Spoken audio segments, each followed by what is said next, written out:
Assalamualaikum warahmatullahi wabarakatuh. Waalaikumsalam warahmatullahi wabarakatuh.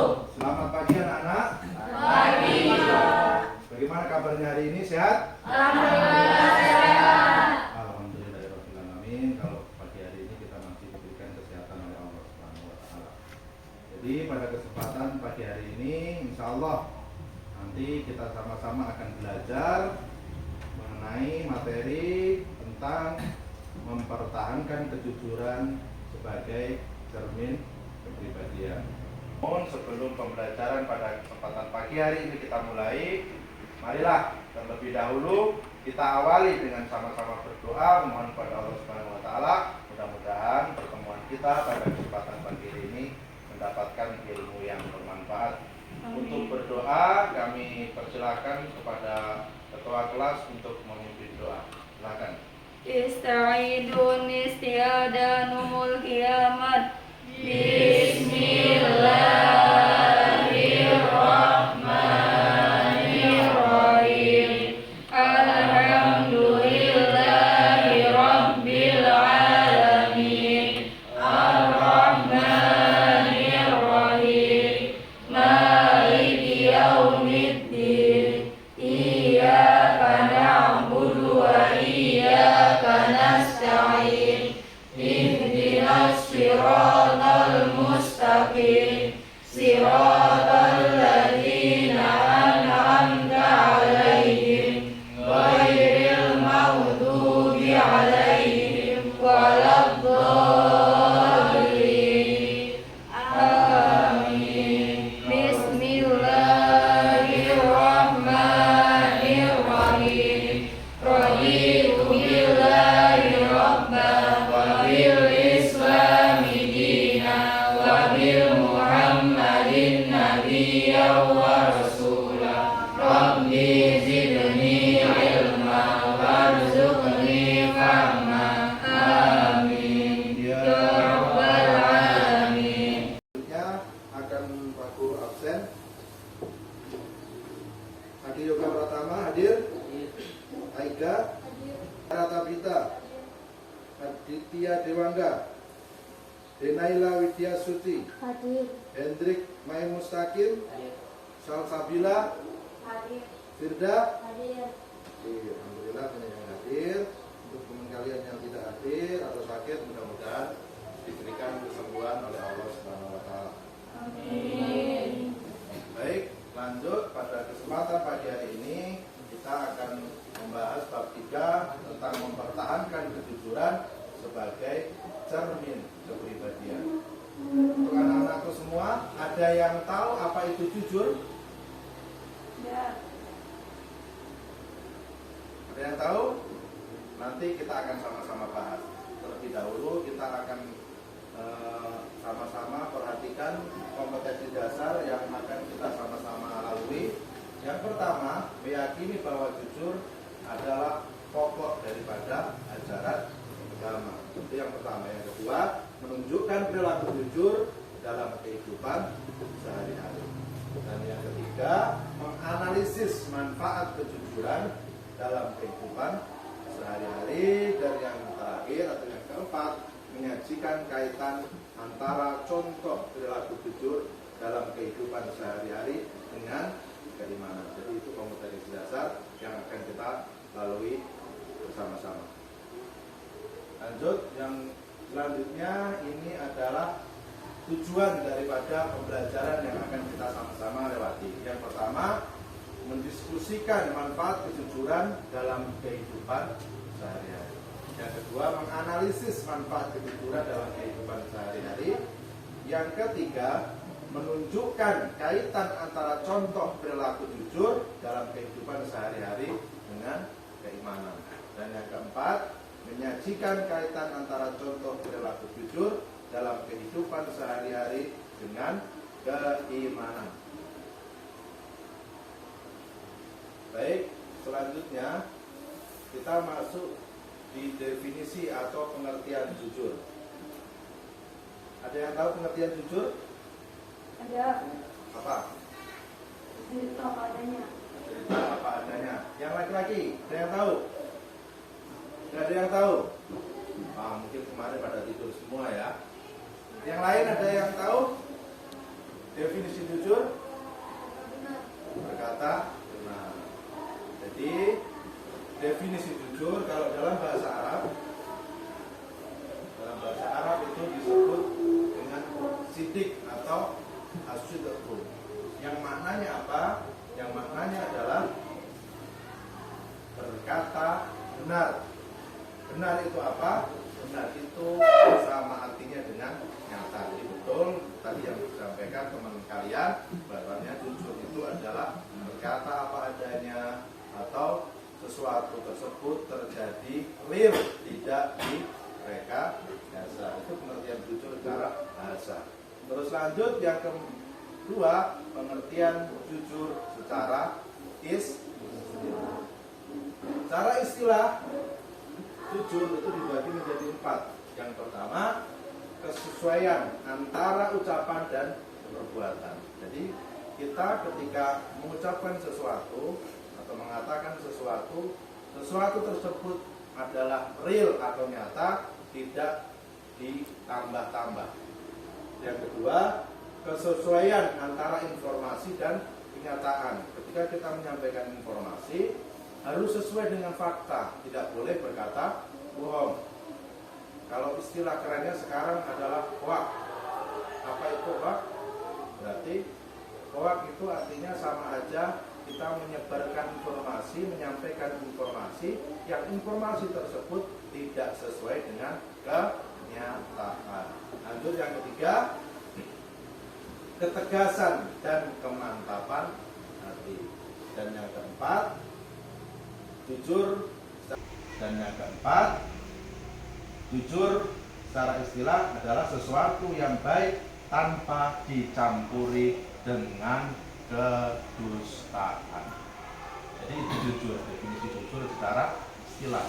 Jadi tidak boleh kita dalam kesehariannya di sekolah, di rumah, di tempat kerja, di sosial masyarakat kita harus bisa menerapkan perilaku jujur dimanapun kita berada. Mas, ini pembagian sifat jujur. Jujur itu dibagi menjadi 3, jujur dalam niat atau kehendak atau dalam hati. Yang kedua, jujur dalam perkataan atau dalam lisan kita. Dan yang ketiga, jujur dalam perbuatan ataupun amalia. Jadi antara hati, ucapan dan perbuatan sinkron. Apa itu sinkron?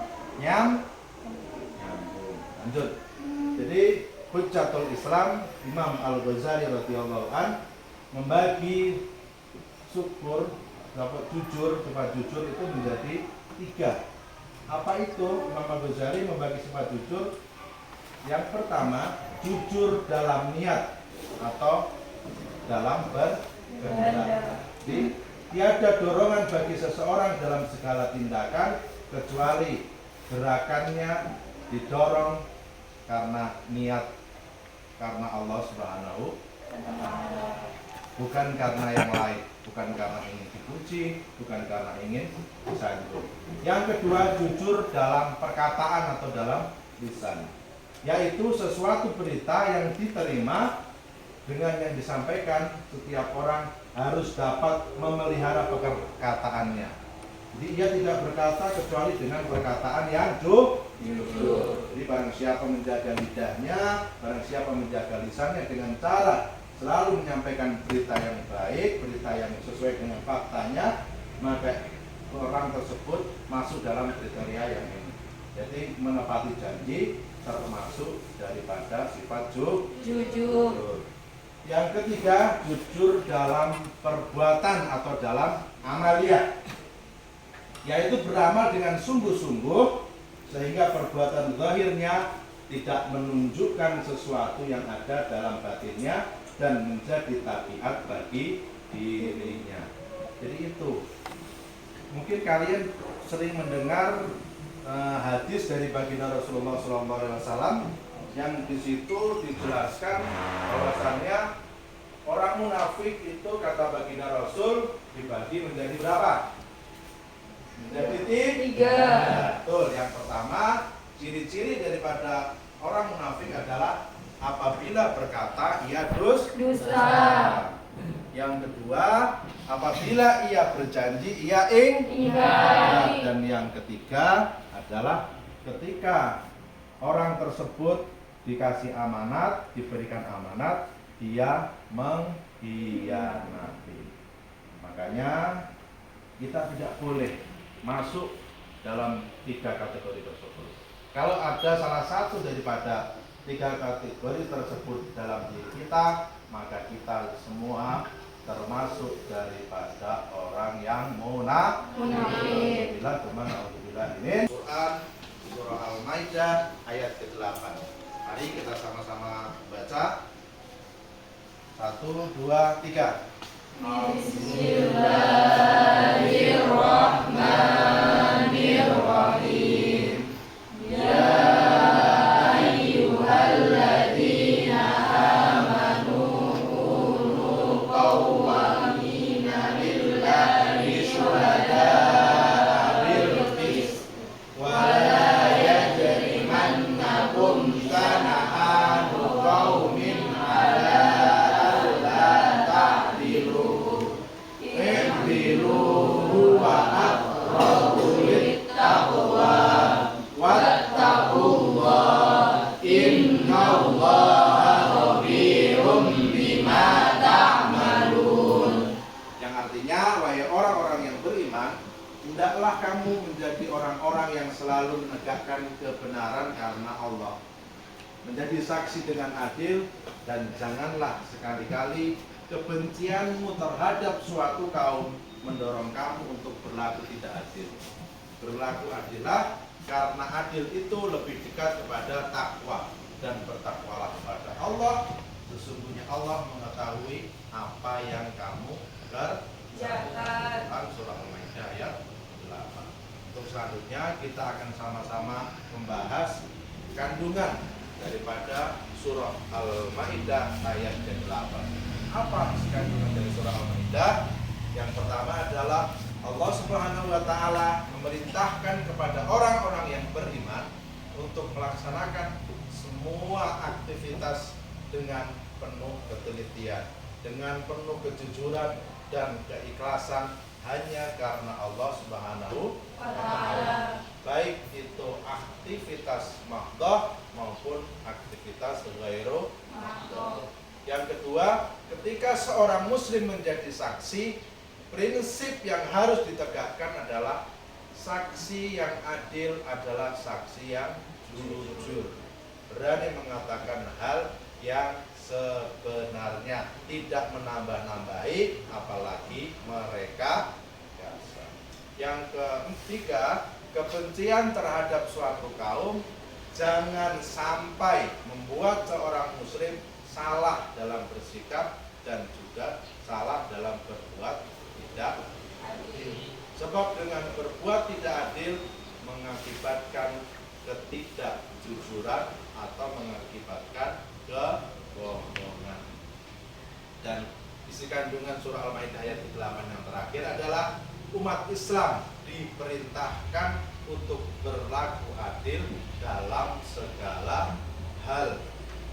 Jadi seperti tadi yang sudah Pak Guru sampaikan, ketika kita berada dimanapun, kapanpun, dalam kondisi apapun, kita harus bisa menerapkan sikap perilaku jujur dalam kehidupan sehari-hari. Anak-anakku sekalian yang Pak Guru banggakan, untuk yang selanjutnya kita akan membaca ayat juga yang terkait dengan sikap perilaku jujur, yaitu Quran surah At-Taubah ayat ke-119. Mari kita sama-sama baca lagi. 1, 2, 3. Bismillahirrahmanirrahim. Ya ayyuhalladzina amanu taqullaha wa kunu ma'as shadiqin. Yang artinya, wahai orang-orang yang beriman, bertakwalah kepada Allah dan hendaklah kamu bersama orang-orang yang benar. Quran surah At-Taubah ayat ke-119. Anak-anakku sekalian yang berbahagia, berikut kita akan menggali tentang apa isi kandungan daripada surah At-Taubah ayat 119. Yang pertama, isi kandungan daripada surah At-Taubah adalah orang yang beriman harus tetap dalam ketakwaan, yaitu menjalankan semua perintah dari Allah Subhanahu wa taala dan menjauhi semua larangannya. Terbiasa dengan orang-orang yang memiliki komitmen, berintegritas tinggi dan memiliki sikap jujur. Yang selanjutnya, setiap muslim tidak dianjurkan untuk bergaul bersama orang-orang yang tidak memiliki sikap jujur, sebab ketidakjujuran merupakan ciri orang-orang munafik. Dan yang ketiga, berdusta merupakan akhlak yang tercela atau akhlak mazmumah, dan itu semuanya dibenci oleh Allah Subhanahu wa taala dan juga Rasulnya. Baik anak-anakku sekalian yang Pak Guru banggakan, masih semangat? Masih. Baik, untuk membangkitkan semangat kita pada pagi hari ini, mari kita sama-sama ice breaking dulu ya. Kita tepuk semangat. Oke, Pak Guru hitung. Tepuk semangat. Semangat.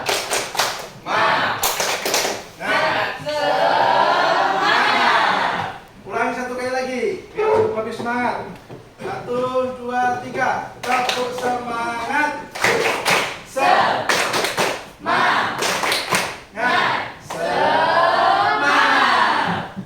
Alhamdulillahirrahmanirrahim. Mudah-mudahan selalu semangat dalam beraktivitas dan semangat dalam hal apapun. Anak-anakku sekalian yang Pak Guru banggakan, yang selanjutnya berikut ini adalah perilaku mulia yang bisa kita terapkan dalam kehidupan sehari-hari.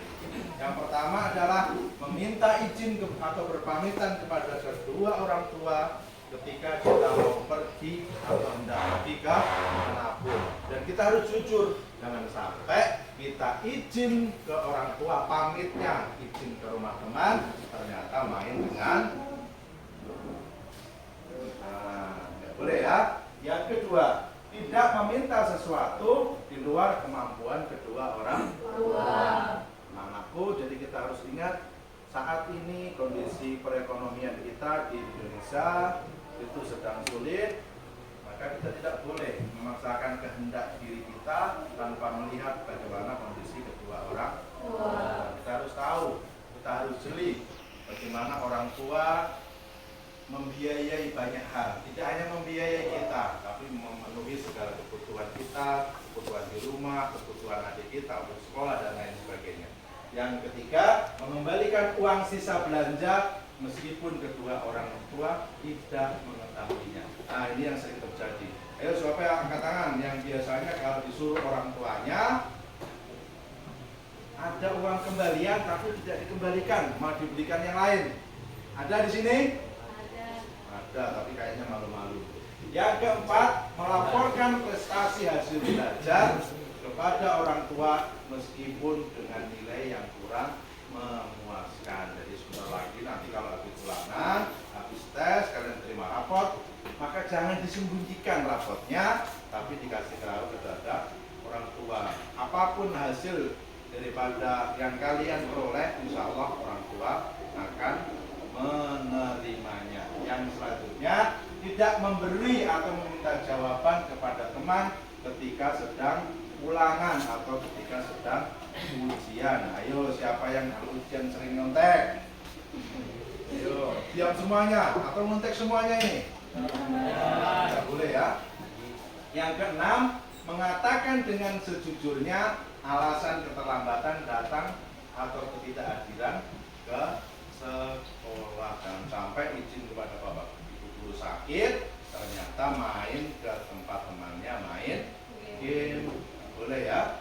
Terus yang ketujuh, mengembalikan barang-barang yang dipinjam dari teman ataupun orang lain, meskipun barang tersebut mungkin bagi kita itu tidak berharga, tapi boleh jadi barang tersebut itu berharga buat teman kita. Dan yang selanjutnya, memenuhi undangan ketika kita diberikan undangan.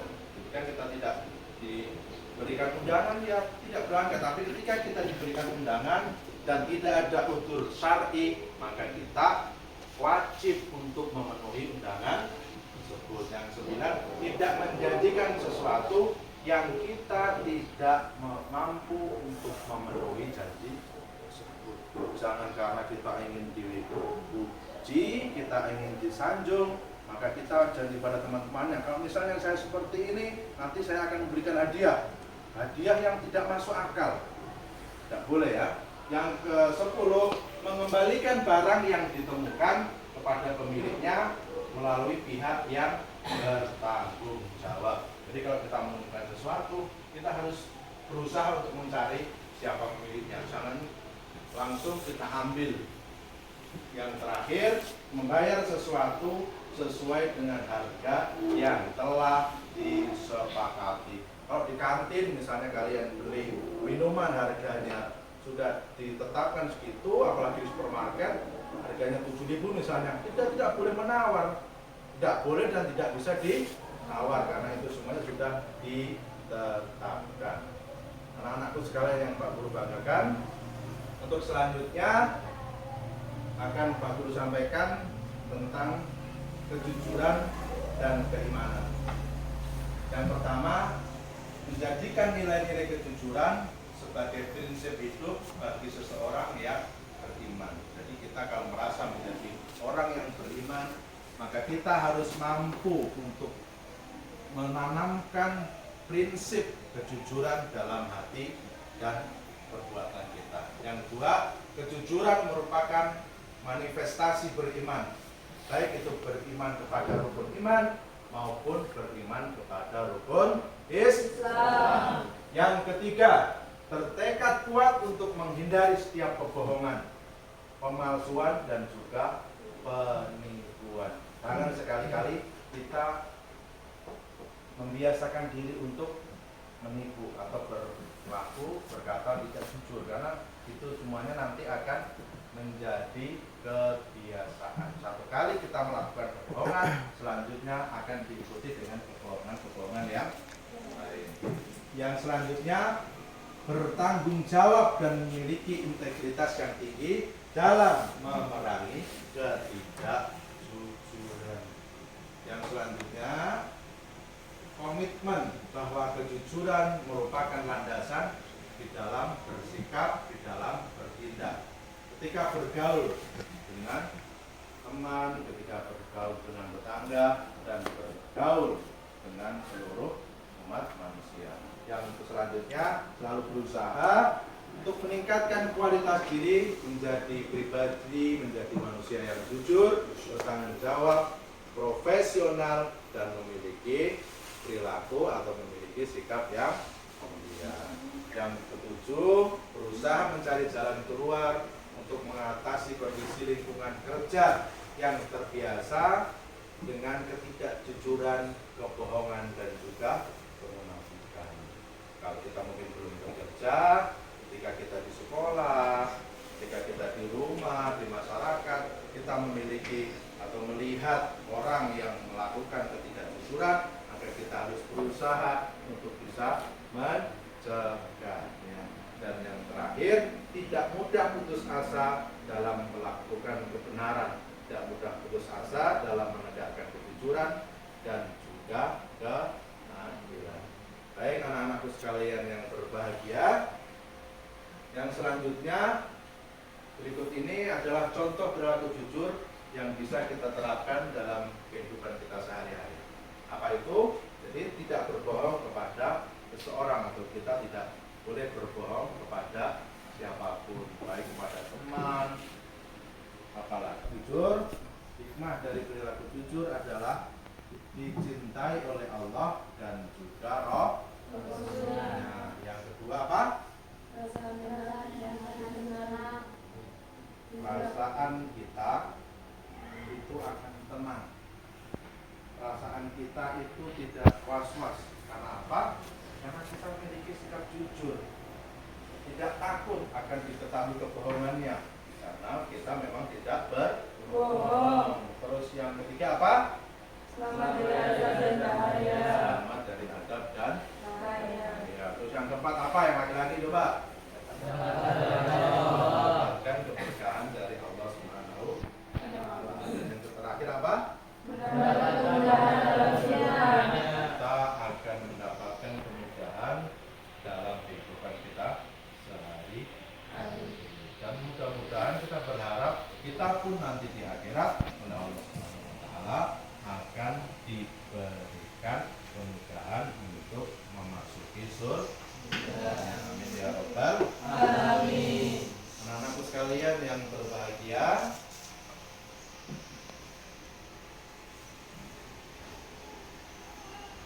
untuk pembelajaran pada kesempatan pagi hari ini, guru lingkungan sekolah, baik itu di lingkungan masyarakat, baik itu di rumah atau dimanapun, kita harus bisa menerapkan perilaku jujur. Karena apa? Jujur tidak merugikan kita. Dengan jujur kita akan mempunyai banyak teman, kita akan dipercaya teman, kita pun akan dicintai oleh Allah Subhanahu wa Ta'ala dan juga Rasulnya. Mudah-mudahan kita semuanya bisa melaksanakan mempunyai sikap jujur. Sikap jujur tersebut tidak hanya dalam ucapan kita, tapi harus kita kaitkan jujur dalam hati terlebih dahulu, terus kemudian jujur dalam lisan kita, dalam ucapan kita, dan yang paling penting lagi, kita bisa menerapkan sikap atau perilaku jujur dalam kehidupan sehari-hari. Baik anak-anakku sekalian, untuk keberkahan pertemuan pada kesempatan pagi hari ini, mari kita sama-sama tutup dengan membaca selawat. Mudah-mudahan berkah daripada selawat yang nanti akan kita baca, ilmu yang kita pelajari akan bermanfaat buat kita dan kita bisa menerapkan dalam kehidupan sehari-hari. Amin ya Rabbal Alamin. Sudah ketika penutupan. Baik anak-anakku sekalian, untuk pertemuan pada pagi hari ini Pak rasa cukup. Mari kita sama-sama tutup dengan membaca selawat. Selawat yang akan kita baca adalah selawat burda. Mudah-mudahan materi pelajaran pada kesempatan pagi ini yang kita sama-sama pelajari tadi mendatangkan manfaat atau keberkahan untuk kita. Amin amin ya Rabbal Alamin. Sama-sama membaca selawat wahid bismillah salasa. Maulaya sholli wa sallim daiman abada ala habibika khairil khalqi kullihim huwal habibul ladzi turja syafa'atuhu li kulli haulin minal awwali ya Rabbi bil Mustafa baligh maqasidana waghfir lana ma madha ya wasi'al karami. Baik anak-anakku sekalian, pelajaran pada kesempatan pagi ini sudah berakhir, sudah paripurna dari awal hingga akhir. Kalau Pak Guru ada kesalahan dalam pengucapan, mohon kiranya untuk dimaafkan. Terima kasih. Allahumma bi'la masyarakat. Assalamualaikum warahmatullahi wabarakatuh.